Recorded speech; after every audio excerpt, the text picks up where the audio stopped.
Hello there! Buddha Z here with you.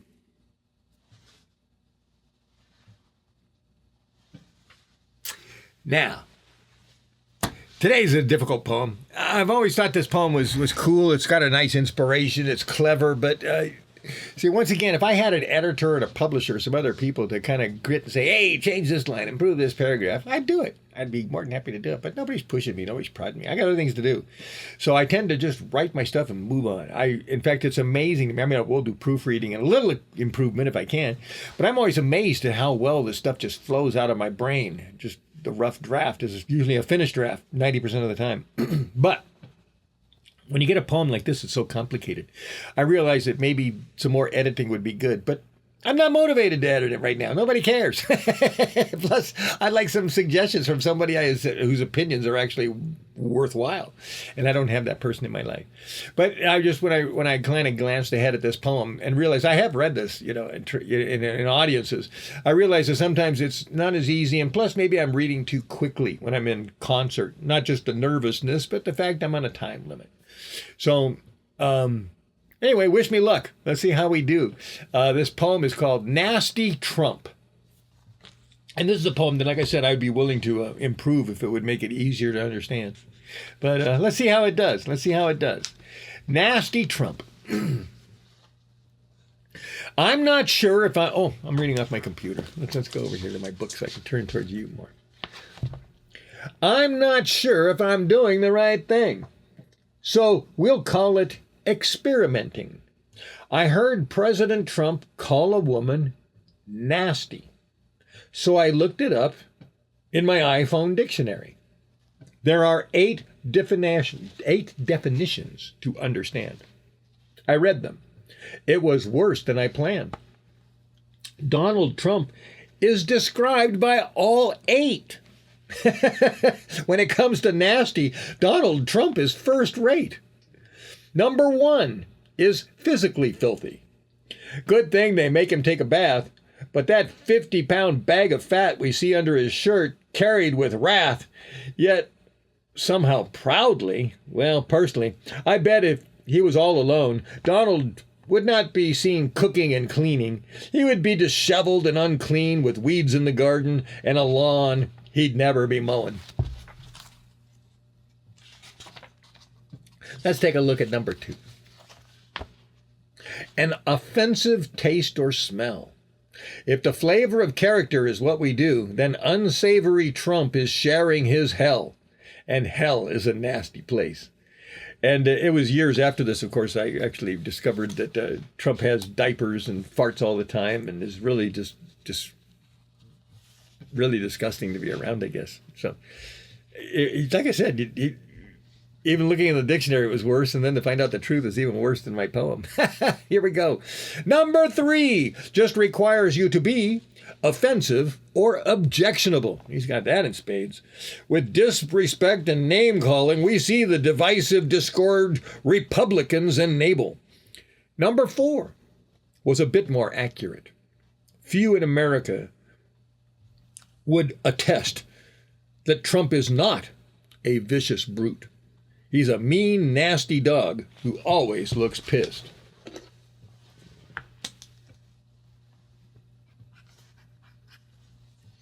Number 5 is something hard to deal with. So that makes it nasty, huh? It's hard to deal with. A personal judgment of discontent. Perhaps the Jedi should ask the Sith, why are we always in disagreement? Number 6 is when unpleasant is how you describe a potential guest. That invitation to Buckingham Palace wasn't sent because avoiding nasty people is considered best. Yeah, he was snubbed by the British. They don't want him. They don't want his stinky butt over there. But anyway, they recently had to. They've had some, every time he goes to Europe, he just embarrasses our country because he's an idiot. He's a big slovenly idiot. Number 7 defines morality as something to be considered filthy or obscene. Oh boy, he's totally filthy, obscene morality. Oh my goodness. Listen to his vocabulary. Listen to how he talks about people. He's a menace. Anyway, the indecency we publicly see is the tip of an evil iceberg in a hell cold, private, angry, and mean. Yeah, he lives in hell every day. You know, I'm surprised that people want to join him. Last, we wrap up Trump in number 8, where nasty is a slang word for good.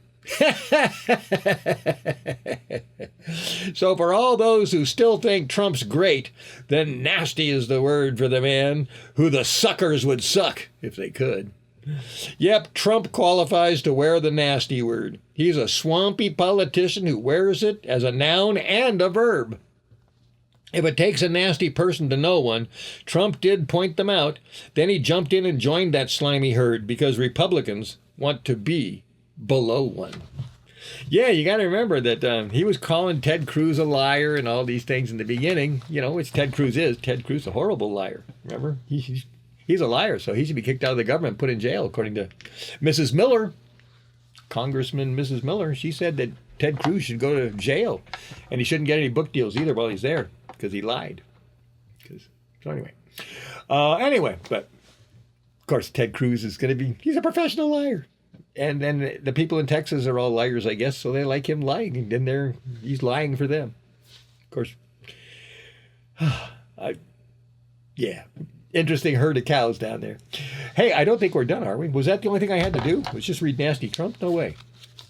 Nasty Trump. Well, that was it. I guess it was kind of a longer poem. That was it. What a depressing thing. And to think that some people are proud of him, I think he's the worst president we've ever had. I mean, actually, anybody who disagrees with that is probably too smart to vote, or not smart enough to vote. Too smart to vote. Well, that's a problem with dumb people. A lot of them don't vote because they think they're too smart to vote. That's how dumb they are. Okay, so they don't vote. They don't vote at all. So that's their way of being smart. Is being smarter than everybody else by not voting. It's like, you gotta be kidding me. They're so dumb. Okay, at their smartest, they're dumber than a normal person. Well, anyway, they are a normal person. Normal people are smart. That's what we got to realize. That the normal people, half this country, you know, who got the F grades in school? Who got the D grades in school? Who got the C grades in school? Take all of those people, and those are your normal people that voted for Trump. I mean, within there may be a few smart people who maybe had good parenting or something. Maybe they still voted Democratic. But the fact is, 40% of our country voted for Trump. So that means that, like I said, if 50% defines right where the C, goes to a C minus and a C plus, you can see everybody below a C minus is all the Trump people and all the smart people are Democrats. We can kind of look at it that way. Dumb people vote for Trump. Smart people vote for Democrats. Okay, it's as simple as that. So I think that education is, the Republicans just destroyed literally, they demolished and disintegrated the Department of Education. I was just going to say we got to make them smarter. We need more education. But the Republicans want to make sure that they don't get any smarter so that they can say stupid and vote for Republicans who will take away all their rights and money. So, yeah. So they took away the Department of Education just to make sure they don't get smart enough to actually make a smart decision. I can't go any farther. That's as dumb as I can get. Even trying to explain them. All right. So anyway, to all of my, I hope if you're there, I'm glad you're there. It's not that I should hurt your feelings. If you're going to be dumb, your feelings should be hurt because you shouldn't be proud to be dumb. And I honestly think that a lot of the people who are C students and D students could be B students, because I proved that with my kids. My kids are D students. But I didn't know that because I made them B and A students. But then the moment we got our divorce, they went down to D students. They were below C average. They couldn't even get into college. Their grades are so bad. But they were A students when they were with me. So I just know I can make you smarter is what I'm getting at. I've actually proven it. I can take dumb people and make them decently smart. How about that? You want to be decently smart? That doesn't sound very... I didn't even mean for it to be condescending. But hey, just be smarter. Just be smarter than you are. Let's take it that way. And then maybe you'll be a little smarter. Just keep going. Who knows where it'll end? Maybe you'll be the smartest person in the universe if you just keep getting smarter and smarter. But just get smarter than you are. Being dumb is of no benefit to you. I'm sure of that. I'm sure of that. Yeah. I'm sorry. I have to think about it some more, but I can't think of a good reason to be stupid. All right. See you later, my soon-to-be smart friends or audience.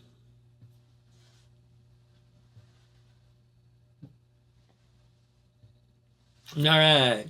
So here I am. I'm the, what am I? I'm not the reincarnation of Bodhidharma, but I'm his new representative. Do you want a connection to Bodhidharma? I guess I'm the guy right now who can do it. Or your middleman for a little bit here. Actually, I've got a story about him. My history of Zen from A to Z. Go get that book, and then we'll talk about it, if you can handle it.